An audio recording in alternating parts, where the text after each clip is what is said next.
Assalamualaikum warahmatullahi wabarakatuh. Bismillahirrahmanirrahim. Alhamdulillahirabbil wassalatu wassalamu ala asrofil anbiya'il mursalin sayyidina Muhammadin wa ala alihi washabihi ajma'in. Qala rabbi shrah li sadri wa yassir li amri wahlul 'uqdatam min lisani yafqahu qawli. Amma ba'du. Yang pertama-tama puja dan puji syukur kita aturkan kepada Allah Subhanahu wa taala yang telah memberikan kita nikmat dapat berkumpul di pagi hari ini di tempat yang penuh mubarakah ini. Selawat beserta salam semoga tetap tercurah limpahkan kepada junjungan Nabi besar Muhammad sallallahu alaihi wasallam. Dengan selawat yang kita lantunkan, semoga kita mendapat syafaatnya di hari kelak. Selanjutnya yang terhormat kepada pengasuh Pondok Pesantren Miftahul Ulum Betet, yang terhormat kepada Rektor Universitas Islam Madura, yang terhormat kepada seluruh jajaran dosen Universitas Islam Madura, dan yang terhormat kepada dosen pengampuh mata kuliah rekayasa perangkat lunak, yakni Ibu Khairiyah. Dan tak lupa pula teman-teman seperjuangan yang saya banggakan. Sebelumnya perkenalkan, kami dari kelompok 4 ingin mempresentasikan makalah kami yang berjudul Prototipe Model. Saya Rosidi sebagai moderator dan teman saya Raihan Ahdan sebagai pemateri. Untuk lebih mempersingkat waktu, kepadanya kami persilahkan.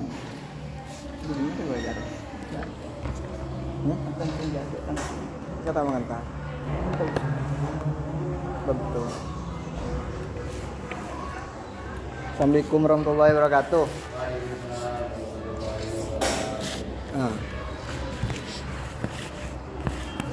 Langsung saja, bab 1, pendahuluan. 1, latar belakang. Pada tahun 1960-an, teknik prototyping pertama cepat menjadi diakses pada tahun 80. Kemudian dan mereka digunakan untuk produksi komponen, prototip, dan model. Sejarah prototip cepat dapat ditelusuri sampai akhir tahun 60-an, ketika seorang profesor teknik, Herbert Volkert, mempertanyakan dirinya sendiri tentang kemungkinan melakukan hal-hal menarik dengan alat komputer dikontrol dan otomatis mesin. Rumusan masalah. Berdasarkan latar belakang yang telah dideskripsikan sebelumnya, ada beberapa rumusan masalah sebagai berikut. 1. Pengertian prototip model. 2. Apa saja jenis-jenis prototip model. 3. Apa saja tahap prototip model. 4. Apa saja keunggulan dan kelebihan prototip model. Tujuannya itu ada 4 macam. 1. Untuk mengetahui pengertian prototip model. 2. Untuk mengetahui jenis-jenisnya.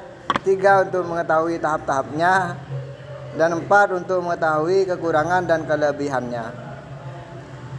Langsung memasuki ke part 2. Pembahasan. A. Pengertian prototip model. Model prototip atau model prototyping adalah metode pengembangan sistem perangkat lunak di mana prototip dibangun, diuji, dan kemudian dikerjakan ulang sampai hasil yang dapat diterima dicapai dari sistem atau produk yang lengkap dapat dikembangkan. Model ini bekerja paling baik dalam skenario di mana tidak semua persyaratan proyek diketahui secara rinci sebelumnya. Ini adalah proses berulang coba-coba yang terjadi antara pengembang dan pengguna.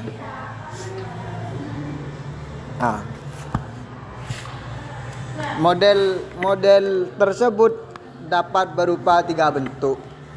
Jadi bentuknya prototip model itu ada 3. Yang pertama, bentuk prototip di atas kertas atau model berbasis komputer yang menggambarkan interaksi manusia yang mungkin terjadi. Yang kedua yaitu working prototype yang mengimplementasikan sebagian dan fungsi yang ditawarkan perangkat lunak. 3. Program jadi yang dilakukan sebagian atau seluruh fungsi yang akan dilakukan, tapi masih ada fitur yang masih dikembangkan. Sering terjadi seorang pelanggan hanya mendefinisikan secara umum apa yang dikehendakinya tanpa menyebut secara detail output apa saja yang dibutuhkan. Pemrosesan dan data-data apa saja yang dibutuhkan. Sebaliknya, di sisi pengembang kurang memperhatikan efisiensi algoritma, kemampuan sistem operasi, dan interface yang menghubungkan manusia dan komputer. Untuk mengatasi hal tersebut, pelanggan dan pengembang harus membutuhkan kerjasama yang baik di antara keduanya, sehingga pengembang akan mengetahui dengan jelas atau dengan benar apa yang diinginkan pelanggan dengan tidak mengesampingkan segi-segi teknis. Kunci agar model prototip ini berhasil dengan baik adalah dengan mendefinisikan aturan-aturan main pada saat awal, yaitu pelanggan dan pengembang harus setuju bahwa prototip dibangun untuk mendefinisikan kebutuhan. Jadi antara pengembang dan pelanggan ini harus saling mengerti satu sama lain. Jika di antaranya tersebut tidak mengerti, maka proses prototip tersebut tidak akan terjadi. Karakteristik metode prototyping meliputi langkah-langkah. 1. Pemilahan fungsi. 2. Penyusunan dan sistem informasi. 3. Evaluasi. 4. Menggunakan selanjutnya. B. Jenis-jenis prototip model. Feasibility prototyping. Feasibility prototyping digunakan untuk menguji kelayakan dari teknologi yang akan digunakan untuk sistem informasi yang disusun.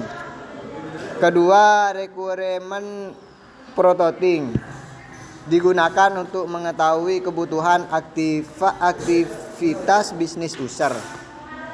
3. Mengetahui prototyping. Design prototyping digunakan untuk mendorong perancangan sistem informasi yang akan digunakan. 4. Implementasi prototyping merupakan lanjutan dari rancangan prototip. Tahap-tahap prototip model. 1. Pengumpulan kebutuhan. 2. Membangun prototyping. 3. Evaluasi prototyping. 4. Mengkodekan sistem. Langkah keempat ini bisa terjadi jika langkah 1, kedua, dan ketiga tidak bisa direvisi. Dan 5. Menguji sistem. 6. Evaluasi sistem. 7. Menggunakan sistem.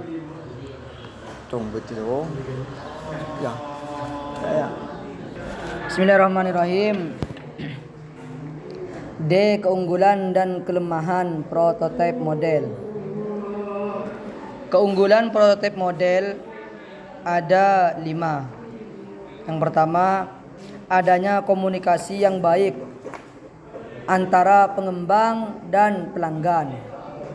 Yang kedua, pengembang dapat bekerja lebih baik dalam menentukan kebutuhan pelanggan. Yang ketiga, pelanggan berperan aktif dalam pengembangan sistem. Yang keempat, lebih menghemat waktu dalam pengembangan sistem. Yang kelima, penerapan menjadi lebih mudah karena pemakai mengetahui apa yang diharapkan. Untuk kelemahan prototipe model ada 3. Yang pertama, pelanggan kadang tidak melihat atau menyadari bahwa perangkat lunak yang ada belum mencantumkan kualitas perangkat lunak secara keseluruhan, dan juga memikirkan kemampuan pemeliharaan untuk jangka waktu lama. Yang kedua, pengembang biasanya ingin cepat menyelesaikan proyek sehingga menggunakan algoritma dan bahasa pemrograman yang sederhana untuk membuat prototyping. Lebih cepat selesai tanpa memikirkan lebih lanjut bahwa program tersebut hanya merupakan cetak biru sistem. Yang ketiga, hubungan pelanggan dengan komputer yang disediakan mungkin tidak mencerminkan teknik perancangan yang baik.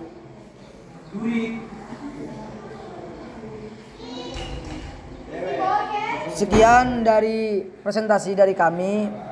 Mungkin dari teman-teman ada yang ingin dipertanyakan. Oh, siap. Sebut nama dulu. Assalamualaikum warahmatullahi wabarakatuh. Perkenalkan, nama saya Muhammad Syafiqi. Oke, langsung saja. Yang saya adalah Apa itu yang dinamakan prototipe? Bismillahirrahmanirrahim. Mungkin pertanyaannya kurang apa itu namanya itu? kurang kritis.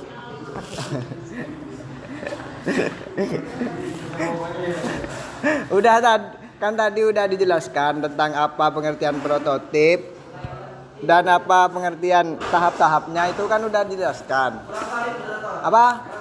Oh ya. Prototip itu adalah metode pengembangan sistem perangkat lunak di mana prototip dibangun atau diwujud. Prototip itu cuma langkah-langkah gitu untuk bagaimana supaya sistem itu berkembang dan dihasilkan gitu. Udah puas kan? Oh, kalau udah puas saya udah lemas. Mungkin ada dari audien yang lain yang ingin dipertanyakan. Silakan bagian cewek, mungkin ada yang dipertanyakan. Ayo langsung masuk, Dewi. Ayo Dew.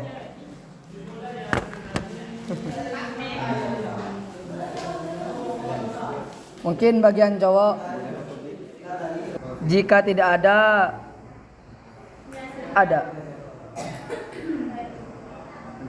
Jika tidak ada, saya langsung membacakan kesimpulannya. Jadi kesimpulan dari makalah di atas, dari keseluruhan makalah prototipe model, maka dapat disimpulkan beberapa hal diantaranya, yaitu prototipe merupakan salah satu metode pengembangan perangkat lunak yang banyak digunakan. Yang kedua, jenis-jenis prototipe meliputi feasibility prototyping, requirement prototyping, dan desain prototyping, dan D, implementation prototyping. Yang ketiga, tahap-tahap prototipe antara lain: A, pengumpulan kebutuhan. Yang B, membangun prototyping. C, evaluasi prototyping. D, mengkodekan sistem dan menguji sistem, evaluasi sistem, menggunakan sistem. Itulah presentasi dari kelompok kami. Sekian dari kami. Wallahul muwaffiq ila aqwamit thoriq. Assalamualaikum warahmatullahi wabarakatuh.